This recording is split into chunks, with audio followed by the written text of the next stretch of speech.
इस व्यक्ति को आप देख रहे हैं, ये व्यक्ति जो है, ये व्यक्ति है संजय राउत। ये व्यक्ति है संजय राउत, सांसद है, महाराज हैं, राज्यसभा के सांसद हैं। आजकल ये व्यक्ति बोल रहे हैं कि महाराष्ट्र में आपातकालीन वाली स्थिति आ चुकी है, वहां की स्थिति डमाडोल हो रहा है, प्रॉब्लम हो गई है। मालूम है क्यों? एक व्यक्ति की गिरफ्तारी होने के बाद इस तरह के हमले और इस तरह के बातें कर रहे हैं संजय राउत। संजय राउत तिलमिलाए हुए हैं, भड़के हुए हैं, गुस्से से लाल है, मुंह लाल हो चुका है, लगातार आग उगल रहे हैं, जहर फेंक रहे हैं और लगातार महाराष्ट्र सरकार एकनाथ शिंदे को किसी भी तरह से बकसने में कमी नहीं कर रहे हैं, लेकिन लगातार कह रहे हैं कि वहां की स्थिति डामाडोल हो गई है। उसी को लेकर ये पूरी चर्चा करूंगा। आपसे विनती है कि आज वीडियो को जमकर शेयर कर दीजिएगा। नमस्कार, आप देख रहे हैं तिवारी भैया, मैं हूं वेद प्रकाश। दरअसल संजय राउत परेशान है। संजय राउत इसलिए परेशान है कि उनके एक व्यक्ति की गिरफ्तारी हो गई है। उनके व्यक्ति की गिरफ्तारी होने के बाद वो तिलमिला गए हैं और लगातार आपातकालीन पता नहीं कौन कौन सा शब्दों का प्रवचन बांट रहे हैं, प्रवचन दे रहे हैं कि महाराष्ट्र सरकार ऐसे कर रही है। संजय राउत जी, आप भूल गए आप ही की सरकार थी ना जिसमें अर्णव गोस्वामी के साथ किस तरह का दुर्व्यवहार किया गया था। भारतीय जनता पार्टी के नेता केंद्रीय मंत्री नारायण राणे जी के साथ क्या किया गया था, भूल गए? संजय राउत। एक और भाजपा के नेता हैं, आई थिंक समीर ठक्कर या कुछ नाम था, उनके साथ किस तरह का दुर्व्यवहार किया गया था, क्या ये भूल गए? संजय राउत क्या ये भूल गए कि एक सेना का अधिकारी, पूर्व अधिकारी, जिसने एक फोटो शेयर किया था, उसके साथ किस तरह का दुर्व्यवहार हुआ था? भूल गए? भूल गए आप? भूल गए कि कंगना रनौत के साथ क्या किया गया था? भूल गए कि सुशांत सिंह राजपूत के मामले में केस की जांच करने वाला आईपीएस अधिकारी विनय तिवारी के साथ क्या किया गया था? भूल गए आप कि रिपब्लिक भारत के ऐसे कितने सारे पत्रकार के साथ किस तरह का दुर्व्यवहार किया गया था? उस समय आप कहां थे? उस समय आपकी ये सोच कहां थी जो आज ये सोच का ज्ञान प्रवचन लगातार बांट रहे हैं, ज्ञान दे रहे हैं कि तानाशाह सरकार हो गई है, एकनाथ शिंदे तानाशाही की तरह हरकतें कर रहे हैं। क्यों? उस समय आप ही की सरकार थी, मतलब आपकी सरकार करे तो उस समय मुंह घुमा लो, उस समय कुछ मत कहो। लेकिन एकनाथ शिंदे के सरकार में हो तो तानाशाह शब्द से जोड़ दो। कंगना रनौत के साथ जिस तरह का हुआ था वो दुर्व्यवहार देश कभी भूलेगा नहीं कि सत्ता के अहंकार में आपने किस हरकतों तक के, किस निचले स्तर तक की राजनीति की थी, वो देश भूलेगा नहीं। देश ऐसे कितने सारी चीजें नहीं भूलेगा जो अर्णव गोस्वामी के साथ हुआ था, देश नहीं भूलेगा। लेकिन आपके मुंह से इस शब्दों का इस्तेमाल अच्छा नहीं लगता।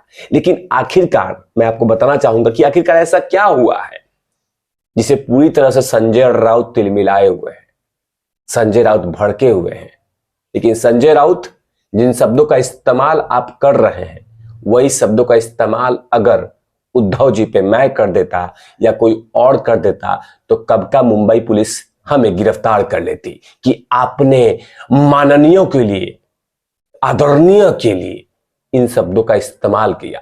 जो शब्द अभी आप जनता जनार्दन के सामने रखने वाला हूं, ये जो शब्द रखने वाला हूं, ये कौन सा शब्द है जिसके कारण पूरा हो हल्ला हुआ है? दरअसल मामला है, ये है दत्ता दलवी। ये दत्ता दलवी हैं, ये उद्धव गुट जो शिवसेना है उसके नेता हैं और इन्हीं की गिरफ्तारी में ये तमाम बवाल मचा है, इन्हीं की गिरफ्तारी में। तो इन्होंने कुछ किया होगा तभी ऐसा हुआ है।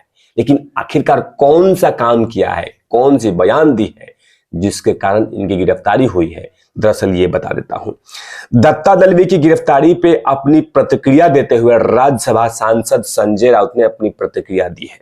संजय राउत से पूछा गया कि कुछ दिन पहले महाराष्ट्र में पूर्व मुख्यमंत्री एकनाथ शिंदे के खिलाफ उद्धव ठाकरे ने भी नालायक शब्दों का इस्तेमाल किया था। उस पर संजय राउत ने तो कहा कि उन्होंने क्या गलत कहा, मतलब उद्धव ठाकरे जी ने बकायदा एकनाथ शिंदे को नालायक शब्द कहा था, नालायक शब्द कहा था। तो संजय राउत ने कहा कि कुछ भी गलत नहीं कहा है, बिल्कुल सही कहा है, उसमें गलत क्या कहा था। लेकिन सोचिए कि मैं या कोई व्यक्ति उद्धव जी के लिए, आदित्य ठाकरे जी के लिए या किसी भी शिवसेना के बड़े नेता के लिए इन शब्दों का इस्तेमाल मुंबई के सड़कों पे कर दे तो उनके साथ ऐसा क्या होगा। सोचिए, सोचिए क्या होगा। तो वो कुछ भी बोले वो सही है, वो जो भी फैसला ले वो बिल्कुल सही है। उद्धव जी की सरकार जो भी फैसला ले बिल्कुल सही है। उद्धव जी की सरकार कंगना का घर तोड़ दे वो सही है। उद्धव जी की शिवसेना किसी आर्मी के, एक्स आर्मी के जवान की आंखें फोड़ दे वो बिल्कुल सही है। अर्णव गोस्वामी को घसीट के जेल में डाल दे बिल्कुल सही है। नारायण राणे जी को जबरदस्ती जेल में डाल दिया, बिल्कुल सही है। रिपब्लिक मीडिया के पत्रकारों को जेल में डाल दे बिल्कुल सही है। लेकिन एकनाथ शिंदे ने और उनकी सरकार ने एक गिरफ्तारी कर दी कि आप ऐसे शब्दों का इस्तेमाल कैसे कर दिए, तो इसमें गलत क्या किया। तनाशाह हो गई है सरकार। क्या कहे हैं आगे में रुकता हूं मैं।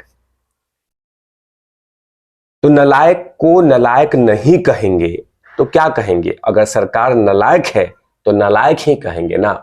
मतलब दत्ता दलवी ने यह कहा था, एकनाथ शिंदे को लिए इस्तेमाल किया था, नालायक शब्द का इस्तेमाल किया था दत्ता दलवी ने, जिसके कारण मुंबई पुलिस ने उनको गिरफ्तार किया था। बकायदा वो थाने पहुंच गए, वहां पे थाने में लगे छाती पीटने, चिल्लाने, रोने, गाने, आवाज उठाने कि एकनाथ शिंदे की सरकार गलत कर रही है।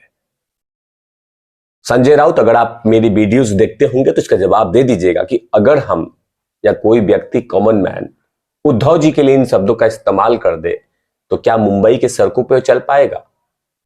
हालांकि मैं किसी भी शब्दों का इस्तेमाल, मैं बोल रहा हूं अभी भी कि इन शब्दों से बचना चाहिए। आप आरोप लगाइए, प्रत्यारोप लगाइए, जितने आरोप लगने चाहिए लगाइए, उस पर जमकर बहस होगी। लेकिन आज नालायक शब्दों का इस्तेमाल हो रहा है एक मुख्यमंत्री के लिए। एक बड़े औहदे वाले नेता एक मुख्यमंत्री के लिए ऐसा कहेंगे शब्द, तो क्या कॉमन मैन को बोलने का ये शब्द इस्तेमाल कर सकते हैं क्या। ये जस्ट पूछ रहा हूं मैं, आप तमाम जनता जनार्दन से पूछ रहा हूं कि क्या इन शब्दों का इस्तेमाल किया जा सकता है। फिलहाल अभी उनकी गिरफ्तारी पे तमाम महाराष्ट्र की राजनीतिक हलचल तेज हो गई है दत्ता दलवी के बयान के कारण। लेकिन लगातार संजय राउत अपने बयान पे कायम है और कह रहे हैं कि नालायक को नालायक नहीं कहेंगे तो क्या कहेंगे। इन तमाम चीजों पे तिवारी भैया की लगातार नजर रहती है। तब तक के लिए आप देखते रहिए तिवारी भैया। मैं हूं वेद प्रकाश, कैमरामैन ध्रुव लाठी के साथ। Over out lovies.